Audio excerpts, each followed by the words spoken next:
This is the Cleveland Browns Dog Pound Sound podcast, part of the Fanatical L's Network, part of the Fans First Sports Network, brought to you by Hemisphere Coffee. Well, it's getting pretty frickin' frustrating. I've been frustrated by this team many times, but this is getting totally frustrating. First of all, let me start by saying that even though my guy, who I rely on, still says Kevin Stefanski is safe, he did hedge a little bit and say that if this continues, he's not going to be safe. So let's just put that in our back pocket for now, okay? Um, I know everybody's complaining about the offense, and they should be complaining about the offense. But let's face facts. The Steelers heard all about Quinshon Judkins and how great he is and how bad their run defense is, and they drew up a defense to stop it. Okay? Did Stefanski give up on the run too soon? I think he did. It was only 9-3 at halftime. And again, they were only down 10 with about 4 to 6 minutes left in the third quarter. Where have we seen that before? There's been several games where they were only down by 10 late in the third and still had an entire fourth quarter to make up for it, but they couldn't do anything. First of all, these wide receivers couldn't catch a cold. And the referees, I mean, come on. Gage Larvadan catches a ball over the middle, gets away, and has an open field, and the referee whistles it dead. Because the Pittsburgh Steeler defender had him by the ankle? That's inexcusable. But bad teams don't get favorable calls. How many times have we seen this in the past? They're just not going to get favorable calls. Jerry Jeudy makes a great play, then Jerry Jeudy does something stupid. The Pittsburgh Steelers are probably the dirtiest team I've ever seen. They took out David Njoku. I mean, come on. If I'm an offensive lineman and I see that, I go up and push the guy who did it. You know, just come on, step up, fight for your teammates. But again, he is still safe. However, if this offense shows no improvement and we are now on to the easier part of the schedule, nothing is easy in the NFL, but let's put it as a more favorable part of the schedule. Beginning with the Miami Dolphins. And they are kind of like Florida's version of the Cleveland Browns right now. They can't do anything right. So you know what the Browns really need? They need to come out and just lay a whooping offensively on somebody. Just get it out of their system. You know, hopefully it's the Miami Dolphins. They are trying to find another wide receiver. I knew this last week, but I didn't want to say anything. But it's apparently other people are reporting it. So, yes, they have their eye on some veteran wide receivers. They're just waiting for the other team to agree on a trade. So, you know, I've seen bad football, and this offensively, this is bad football. So all I'm saying is Stefanski's got to get it right. They've got to get that offensive line fixed somehow. They traded for a left tackle. He starts, and his first game he starts, and then he gets hurt. Jack Conklin, hurt again. And believe me, people, left tackles don't grow on trees. Right tackles don't grow on trees. They can't just go out and pick one up. They're going to have to fix this offensive line. They're going to have to do it this week. Defensively, yeah, they can't sustain this an entire game. Unless the offense starts putting touchdowns and not field goals up on the board, they can't sustain it. And you could tell by the frustration that you heard in Myles Garrett's voice. So, yeah, this offense needs to start generating points, and quickly. Let's take a quick break. Okay. My guy also told me Kevin Stefanski has not lost the locker room. So that's a positive for him. Andrew Berry is safe.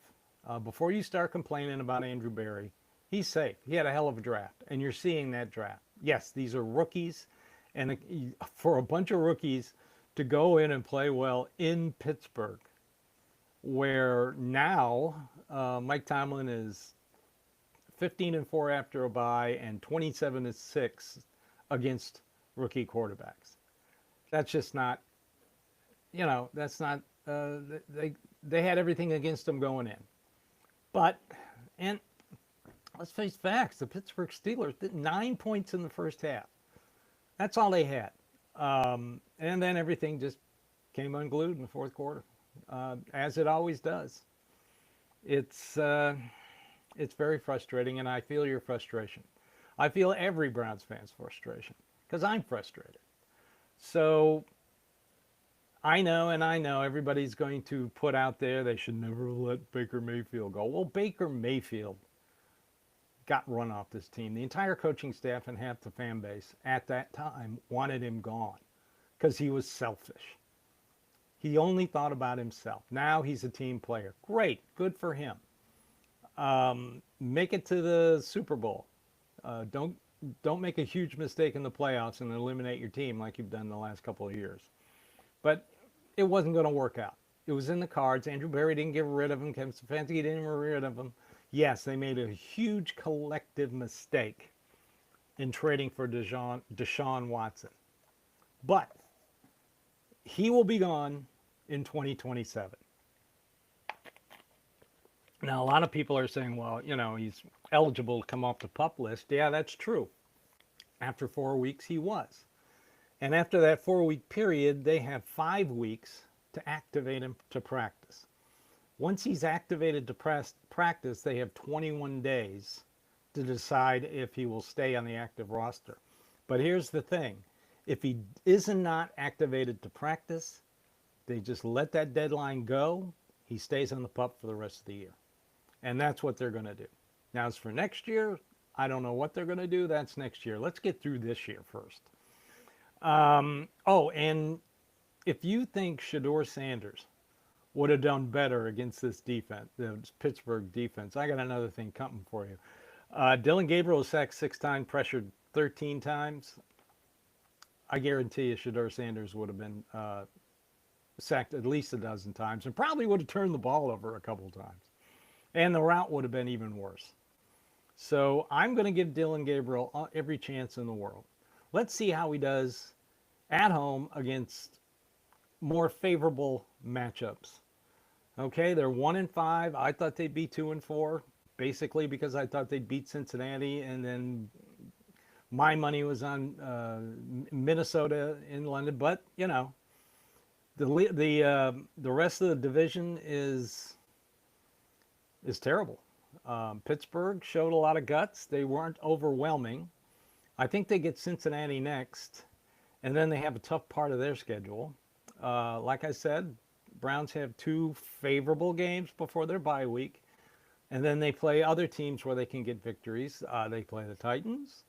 They play the Jets. Did you watch that Jets game? Wow. They have a new coaching staff. Wow. That's just time management and just the way they played. Terrible. Terrible.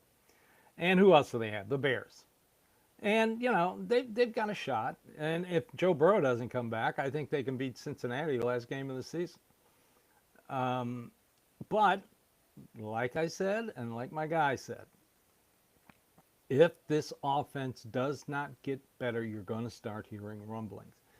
And I don't know if Haslam will do it mid-season. He might. So let's just see how they do the next couple games. If there's a vast improvement, if they can actually score more than 17 points, then Stefanski will be safe. If they come out and lay an egg like they did in Pittsburgh, all bets are off. Oh, and by the way, for those of you who want John Gruden, no. John Gruden got run out of the NFL because he wrote racist emails. Okay, they're still fighting in court, but still, if you guys are fine with a racist head coach, more power to you. But I'm not, and I will not follow this team with a coach that is racist. Okay, I won't. And by the way, they don't need John Gruden. If they do fire Kevin Stefanski and they hire somebody next year, I want an up and comer. I want a young guy because this league is young. No more retreads. No Mike McCarthy's, no John Gruden's, no retreads. It's a new era in the NFL, and let's keep it young. All right, so that's it for this morning. I know you're frustrated. I'm frustrated as hell. I walked around my house yesterday afternoon just mumbling. I had to watch some streaming services just to clear my mind of that garbage I saw on Sunday. But they've got to get a little more, they've got to throw the ball downfield. And most importantly, the wide receivers have to catch the ball. They have to run the correct routes. So let's see what happens at home against the Dolphins. I'm sure as soon as Dillon Gabriel does an incomplete pass, everybody in the stands will start booing. Please don't do that. Give the kid a little bit of a chance. This is a winnable game. So everybody, thank you for watching, listening, subscribing, and following us here at the Fanatical Elves Network. This has been the Cleveland Browns Dog Pound South podcast, part of the Fanatical Elves Network, part of the Fans First Sports Network. Keep up the hope, Browns fans. Everybody have a great day and go Browns.